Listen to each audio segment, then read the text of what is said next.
Assalamualaikum warahmatullahi wabarakatuh. Halo, hai sahabat Kicau Mania Nusantara. Apa kabar untuk kesempatan hari ini? Tentunya bersama saya di sini Yutama Channel yang akan memberikan informasi tentang burung berkicau, dan tentunya semoga bermanfaat untuk Anda semuanya.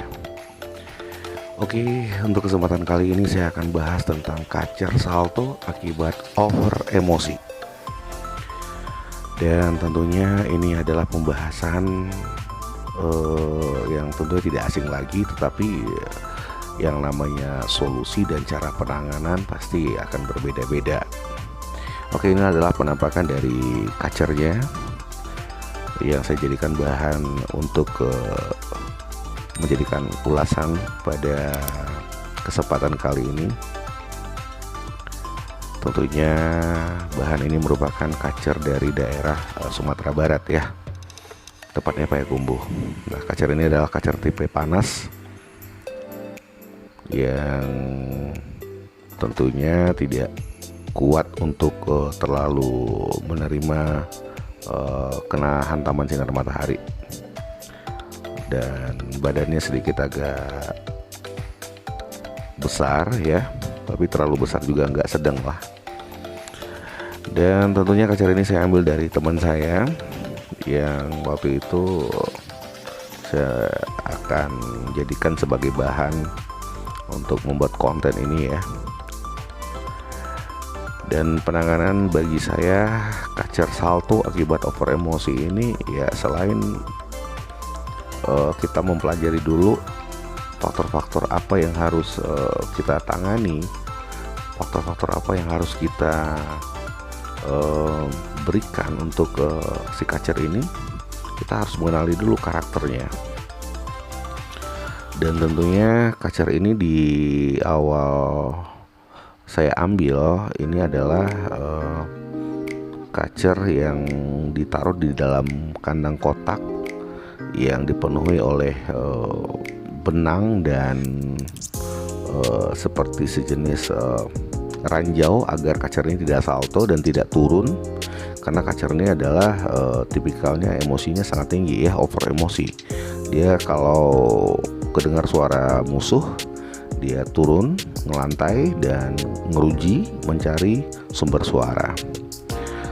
Nah, di sini saya akan terangkan, saya akan berbagi di saat penanganannya. Yang pertama adalah kandangnya saya ganti dulu dengan kandang yang agak gede. Saya masukkan ke kandang murai karena saya sedikit paham tentunya penyebab salto ini tidak lain dan tidak bukan adalah penunjukan stres pada burung kacer dan dipicu oleh emosi yang tinggi. Nah, saya masukkan ke dalam kandang bulat, kemudian saya perbanyak di umbaran, hari-harinya di umbaran saja ini kelihatan. Dan saya temani dengan masteran burung-burung kecil. Kebetulan saya banyak burung konin ya, untuk menemani di sekeliling dia. Nah, ini kacernya, dan ini adalah burung-burung kecil yang menjadi teman sehari-harinya. Nah, oke. Nah, ini adalah burung-burung konin ya.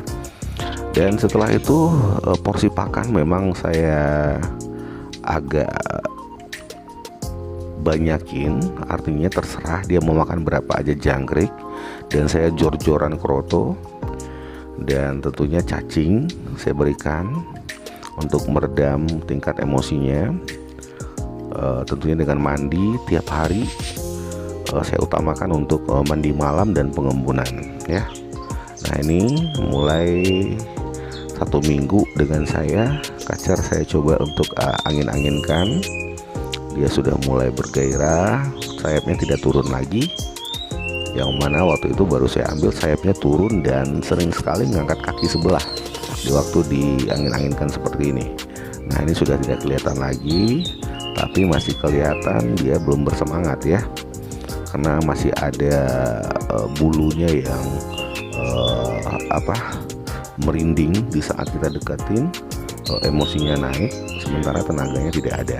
Nah, saya fokus dulu nih di bagian tenaganya, bagaimana dia bisa kembali tenaganya dan staminanya, power ya. Powernya juga akan mempengaruhi dari kinerja kacer ini. Dan berjalan di fase 10 hari sudah mulai sedikit membaik, sudah mulai sedikit ada perkembangan walaupun tidak signifikan. Dan saya rutin dengan perawatan-perawatan seperti itu. Yang penting burung ini dibuat nyaman dulu, dibuat tenang dulu. Dia makan, pengen makan, makanan ada. Nah, dia pengen mengeparkan semua sayapnya, dia pengen menghilangkan rasa letih, rasa penatnya yang selama ini di dalam kandang kotak. Nah, dia bisa dilepaskan di kandang umbaran, nggak perlu kita usir. Nah, itu yang hijau adalah kotak jangkriknya ya, tempat jangkriknya. Nah, itu saya masukin saya jangkrik, dia terserah mau makan berapa aja. Nah, ini mulai saya coba tes perdana. Ini di awal-awal saya gantangkan di pas 2 minggu kacer dengan saya coba track dengan beberapa ekor burung.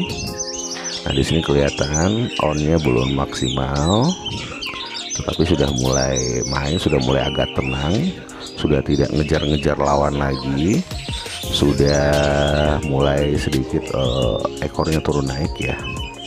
Oke, bisa dilihat. Nah, ini ada beberapa kacer yang saya track untuk saat itu ya. Oke.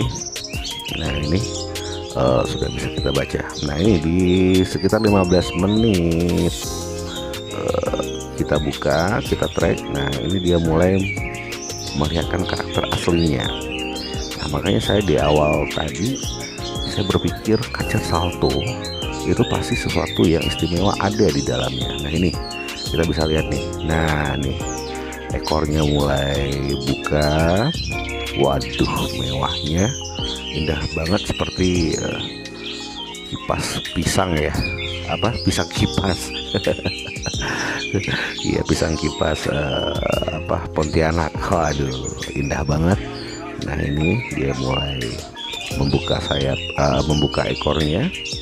Nah, dia sedikit mulai menekan lawan, dan materi-materi yang dia keluarkan sudah mulai kita dengar.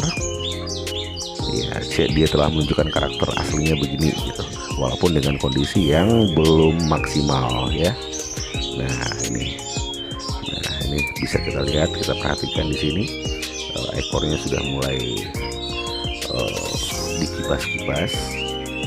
Ya, ini menandakan kacer sudah mulai stabil antara emosi dan birahinya ya, dengan meningkatkan daya tahan tubuhnya, meningkatkan fisiknya, meningkatkan staminanya. Nah, burung sudah bisa on, sudah bisa mengeluarkan apa yang dia punya. Nah, tentunya di sini adalah faktor emosi dan birahinya sudah mulai seimbang. Nah, ini teman-teman semua bisa lihat. Nah, dia siap menekan lawan yang kemudian disuguhkan dengan lagu-lagu istimewanya, tembakan-tembakan, tonjolan-tonjolannya. Iya, oke. Nah, inilah salah satu cara atau solusi ya, banyak sih solusi ya, ini adalah salah satu solusinya. Sah-sah saja, setiap pendapat itu berbeda, kita punya pengalaman pribadi, dan itu hal-hal yang wajar-wajar saja. Nah, ini adalah salah satu bagian dari solusi.